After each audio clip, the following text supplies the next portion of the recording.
Well, howdy there, Internet people. It's Bo again. So, today we are going to talk about a conversation I overheard.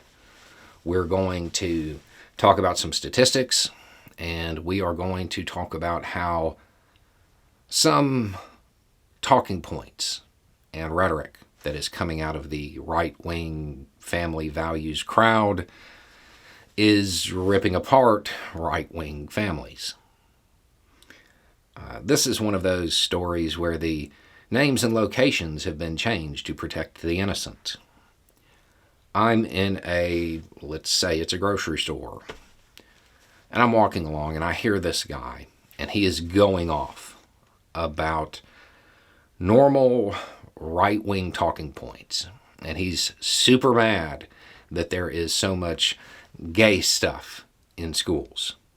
Okay? He doesn't believe it should be there. Now, he doesn't say gay stuff. He uses some terminology that I would not use on this channel, which is kind of why it caught my ear. Because while small towns in the southern United States may not be the most welcoming places on the planet for this community, there are also some things in small towns in the U.S., in the South, that you don't talk about in public loudly. People kind of are polite. They're kind. They watch their language, stuff like that. This wasn't happening. So that's what caught my ear. And I hear him, and I kind of look over at him. He doesn't look at me, but whatever. And I go on about my business. I take 2, maybe 3 steps before something clicks. So here's some statistics for you. According to a recent Gallup poll, 7.1% of adults in the U.S. identify as LGBTQ. I have seen studies that say 1 in 5 Gen Z adults identify that way. And in 2017, the CDC did a study that said 8% of high school teens identify that way. So no matter what, no matter how you break it down, in every class of 20, there's at least one. There's at least one in every class of 20. So when these policies and these talking points and this rhetoric gets pushed, it's impacting a child in every class, in every school where this stuff gets implemented. And the people who support it, they support it publicly. They talk about it. What if that one student in that class, what if that's your kid's friend?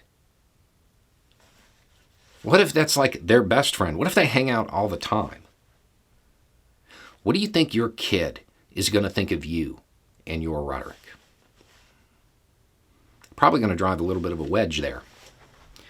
They're probably going to lose respect for you. But there's another question. What if that one kid in 20, one kid in each class, what if it's your kid? Oh, you would know, right? Would you though? If you had that kind of attitude, something that would be displayed publicly, do you really expect your child to tell you? They probably won't. They wouldn't because they don't want to deal with the fallout. Imagine missing out on major parts of your child's life simply because you listened to some talking head who doesn't care about you, has never met you, does not care about your kid. But you're willing to throw away your family for them because they told you to be mad. That's something else. And it's what happened to that guy in that grocery store.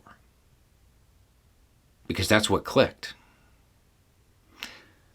His son lives a couple counties away with a roommate. I know his roommate. They're they're pretty close. I am certain that this guy has no clue. Some person he has never met knows more about his kid than he does. He probably thinks the reason the kid doesn't want to have anything to do with him is because of his drinking or whatever. No, it's because he's parroting these bigoted talking points.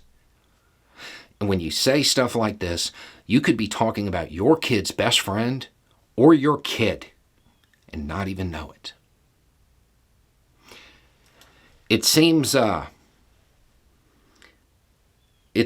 it wouldn't be worth it to destroy your family over some slick graphics and bad talking points. Anyway, it's just a thought. Y'all have a good day.